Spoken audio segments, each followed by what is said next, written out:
Hello everyone. So today I have notes for employee engagement and let's get started without wasting any time. Let's see क्या होता है employee engagement. सबसे पहले तो employee engagement क्या होता है?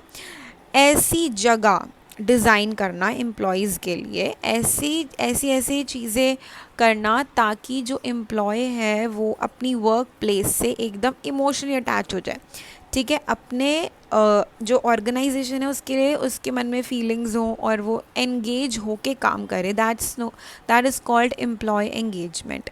ये क्यों किया जाता है? इसलिए किया जाता है ताकि एक एम्प्लॉय है वो अपनी फीलिंग्स इम्प्रूव कर पाए अपनी पोजीशन के बारे में।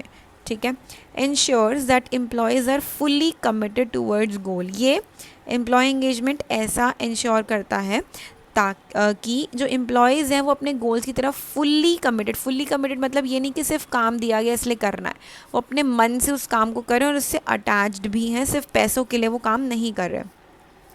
Emotional state way person feels committed towards work, emotionally भी वो कनेक्टेड है उससे।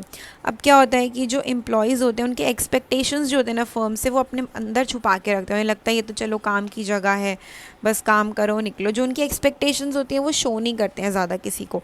इसीलिए एम्प्लॉय एंगेजमेंट का जो प्रॉपर प्रोसेस है उसको डिज़ाइन किया गया ताकि एम्प्लॉयज़ के मन में ना रह जाए बात, और जो भी वो चाहते हैं वो खुल के बाहर आ पाए एंड एम्प्लॉयज़ एंगेज रहे।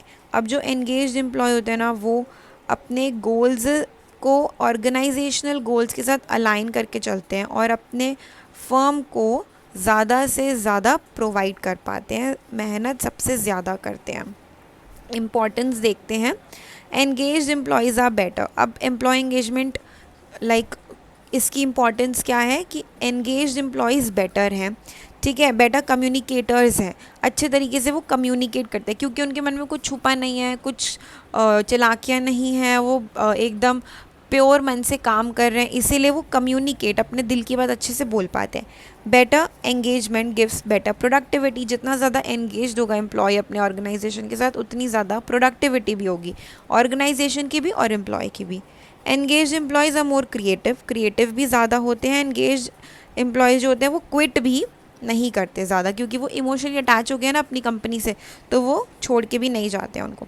अब एम्प्लॉय एंगेजमेंट ना कुछ 3 टाइप्स के होते हैं। सबसे पहले नॉट एंगेज, बिल्कुल वो एंगेज नहीं है, वो काम तो कर रहे हैं लेकिन पैशन से काम नहीं कर रहे हैं, बस उनको दिया गया है इसलिए वो कर रहे हैं। They only work for money and only do what is hours. ठीक है, पैशन नहीं होता उनके काम में।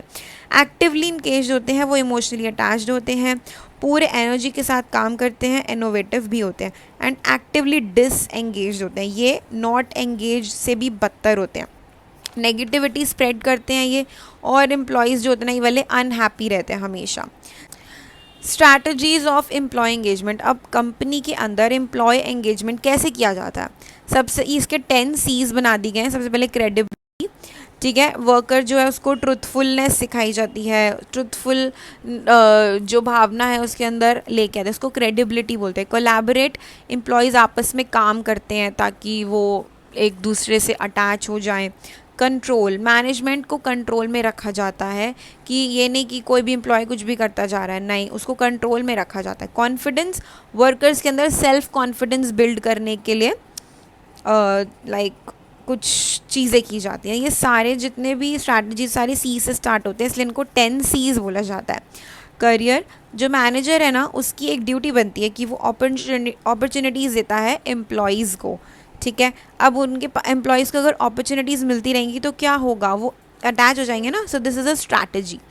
कन्वे, कम्युनिकेशन जो है वो मेंटेन रहना चाहिए तो उससे एम्प्लॉय एंगेजमेंट अच्छा रहेगा। कनेक्ट करेंगे, एम्प्लॉयज़ का कनेक्शन इंपॉर्टेंट है तभी एम्प्लॉय एंगेजमेंट होगी। क्लैरिटी, मिशंस भी क्लियर होने चाहिए। कंट्रीब्यूट, मैनेजर्स जो हैं वो हेल्प करना चाहिए अपने एम्प्लॉयज़ का ताकि वो अपने गोल्स अचीव कर सके, पर्सनल गोल्स अचीव कर सकते हैं। कॉन्ग्रेचुलेट, उसके बाद काम करने के बाद लोगों को अप्रिसिएट करना भी ज़रूरी है। अप्रिसिएशन इसलिए ज़रूरी होती है ताकि उससे इंसान के अंदर एक कॉन्फिडेंस आता है और काम करने का आगे, राइट। तो ये है स्ट्रैटेजीज़। आई होप ये स्ट्रैटेजीज़ क्लियर हो गई हैं। Next up we have measurement of employee engagement by survey method. तो ये सर्वे मेथड किया जाता है एम्प्लॉय एंगेजमेंट का मेजरमेंट ना मेजर किया जाता है कि कैसा चल रहा है सब कुछ, कैसे करना है, लाइक दैट। तो सबसे पहले तो एक गोल होना चाहिए एम्प्लॉय एंगेजमेंट का। एम्प्लॉय एंगेजमेंट हम कर क्यों रहे हैं, हम क्यों चाहते हैं कि एम्प्लॉयज़ इमोशनली अटैच हो, तो एक गोल होना चाहिए, ठीक है।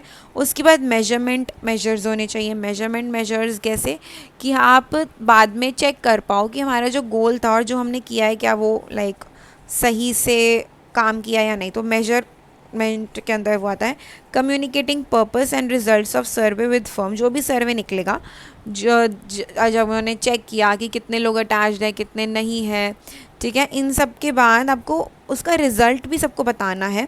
ओवरकमिंग रोड ब्लॉक्स, कोई प्रॉब्लम्स वगैरह उनको ठीक करो, एंड बिल्डिंग एक्शन प्लान। और फिर एक स्ट्रॉन्ग प्लान लेके आप एम्प्लॉय एंगेजमेंट पे फोकस करो। फिर आप चेक कर सकते हो कि इनमें से कौन सा तरीका बेस्ट रहेगा एम्प्लॉय एंगेजमेंट का। And I really hope that this concept is clear. I will see you soon in my next video. Thank you so much, bye bye.